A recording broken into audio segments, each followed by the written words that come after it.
الشيطان الرجيم التائبون العابدون الحامدون السائحون الراكعون الساجدون الآمرون بالمعروف والناهون عن المنکر والحافظون لحدود اللہ.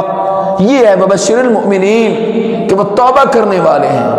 العابدون اللہ کے بندے ہیں، اس کی بندگی بجا لانے والے. اور بندے نماز روزہ حج زکوٰۃ یہ بندگی ہے لیکن معاشرے کا حصہ ہے.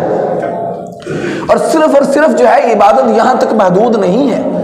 انسان کا اٹھنا بیٹھنا، چال ڈھال، رنگ ڈھنگ، وضاقت اور معاشیات، اقتصادیات، ثقافت اور کلچر، رسم و رواج، تہذیب و تمدن جس کو کہا جاتا ہے، اس کا لین دین، وہ کسی سے لیتا ہے کسی سے دیتا ہے، یعنی مال میں ایک دوسرے کو مال دیتا بھی ہے لیتا بھی ہے. کاروبار میں بھی یہی سب کچھ چلتا ہے. اس کے معمولات، یہ پوری کی پوری زندگی عبادت ہے کہ وہ کما کو اس اللہ سبحانہ و تعالیٰ کی فرما برداری کرے اور جناب محمد رسول اللہ صلی اللہ علیہ وسلم کی فرما برداری کرے. اور وہ طریقہ اس میں سے تلاش کرے کہ مجھے قرآن و حدیث اس چیز کے متعلق کیا رہنمائی دیتا ہے کہ کس طرح میں نے زندگی گزارنی ہے. یہ ہے عبادت. تتضمن اقوالا و افعالا مخصوصہ کا نام عبادت نہیں ہے. اس لیے عبادت تو پوری کی پوری زندگی عبادت ہے. وہ اٹھتا ہے شریعت کے اصولوں کے مطابق وہ بھی عبادت ہے. وہ مسکراتا ہے مجلسوں میں شریعت کے مطابق وہ بھی عبادت ہے. وہ کسی کو مسکرا کر ملتا ہے تو رسول اللہ صلی اللہ علیہ وسلم نے اس کو بھی صدقہ کہا ہے کہ یہ بھی صدقہ ہے اور یہ بھی عبادت ہے.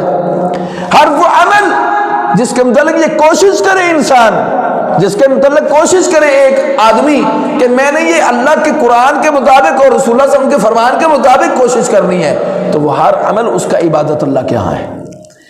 یہ ہے والحافظون لحدود اللہ، یعنی التائبون توبہ کرنے والے، یعنی اللہ کی طرف لوٹنے والے کو گناہ ہو جاتا ہے فوراً پلٹتے ہیں اللہ کی طرف. تاب یتوب توبۃ کا معنی ہوتا ہے کہ انسان پلٹ آئے، غلط رستے پر جا رہا ہے تو واپس آ جائے. یہ ہے کہ غلط رستے پر گیا ہے، گناہ کر بیٹھا ہے، ظلم کر بیٹھا ہے، زیادتی کر بیٹھا ہے، اس بندے سے معافی مانگتا ہے، اس بندے کو یہ کہتا ہے کہ مجھے اللہ کے واسطے معاف کر دو، پھر وہ اللہ سے توبہ کرتا ہے. یہ ہے توبہ کرنے والے. العابدون عبادت کرنے والے، عابد اللہ کے بندے حق بندگی کو ادا کرنے والے. التائبون العابدون الحامدون پھر اس اللہ سبحانہ و تعالیٰ کی تعریف کرنے والے، اس کی حمد و ثنا کرنے والے. السائحون اور پھر اس کے راستے میں سفر کرنے والے، دین کے لیے تن من دھن قربان کرنے والے، اپنی جسم و جان کو اللہ کے دین کے لیے خرچ کر دینے والے، اپنی جسم و جان کو محمد رسول اللہ کی حرمت کے لیے نثار کرنے والے. یہ سب کچھ السائحون کے جملے کے اندر آتا ہے. الراکعون الساجدون پھر اللہ کے سامنے رکوع کرنے والے اور اللہ کے سامنے سجدے کرنے والے. الآمرون بالمعروف والناہون عن المنکر، یہی نہیں ہے خود ہی توبہ کر رہے ہیں، خود ہی عبادت کر رہے ہیں، خود ہی اللہ کی تعریفیں کر رہے ہیں، خود ہی جناب وہ اللہ کے راستے کے اندر سفر کر رہے ہیں، لیکن لوٹا مسلح پکڑ کے ایک طرف بیٹھ گئے. اللہ فرماتا نہیں، الآمرون بالمعروف والناہون عن المنکر، یعنی رکوع سجدے توبہ سب چیزیں کرنے کے بعد پھر وہ لوگوں کو نیکی کا حکم دیتے ہیں اور برائی سے روکتے ہیں. الآمرون بالمعروف والناہون عن المنکر والحافظون لحدود اللہ، اور جو حد بندی شریعت نے کر دی اسلام میں پھر ان حدوں کی حفاظت کرنے، ڈیفنس یعنی ان حدوں کی حفاظت کرنے والے ہیں. یہ نہیں کہ صرف ان حدوں کو پار کرنے والے ہیں. وبشر المؤمنین، ایسے ایمان والوں کے لیے خوشخبری ہے. اور جو وَمَن يَعْصِ اللَّهَ وَرَسُولَهُ، جو اللہ اور اس کے رسول کی نافرمانی کرے، وَمَن يَتَعَدَّ حُدُودَهُ، اور حدوں کو پار کرے، باغی ہو، سرکشی کرے، تو فرمایا کہ یدخلہ نارا خالدا فیہا، جس طرح جنت پکی پکی ہے نا ان کے لیے جو فرما بردار ہیں، جو زندگی اسلام کے مطابق اور قرآن اور جناب محمد رسول اللہ صلی اللہ علیہ وسلم کے فرمان کے مطابق گزارنے والے ہیں، اس طرح سزا بھی ہے نافرمان کے لیے. اور وہ کیا ہے؟ جس طرح جنت پکی ہے اس طرح جہنم پکی ہے. اللہ کہتا ہے یدخلہ نارا خالدا فیہا، ہمیشہ ہمیش میں اس کو جہنم کے اندر داخل کروں گا، ہمیشہ ہمیش کے لیے اس کو جہنم کے اندر جھونک دوں گا، ہمیشہ ہمیش کے لیے اس کو جہنم کے اندر ڈال دوں گا. وہ ہمیشہ ہمیش کے لیے دوست کی ہے. اور پھر کیا؟ وَلَهُ عَذَابٌ مُهِينٌ، اللہ کہتا ہے دردناک عذاب ہے، دردناک نہیں سوری، وہ ذلیل کر دینے والا عذاب اس کو دوں گا میں، رسوا کر دینے والا. کہ بندوں کی مجلس میں بندہ کسی کو ذلیل کر دے اور کسی کو کوئی ایسی بات کہہ دے تو وہ کہتا ہے میں نے بندیاں ہی ذلیل کیتا ہے. اللہ تو پوری کائنات کے سامنے اس کو ذلیل کرے گا اور جہنم کے اندر ڈال دے گا. تو اللہ سبحانہ و تعالیٰ سے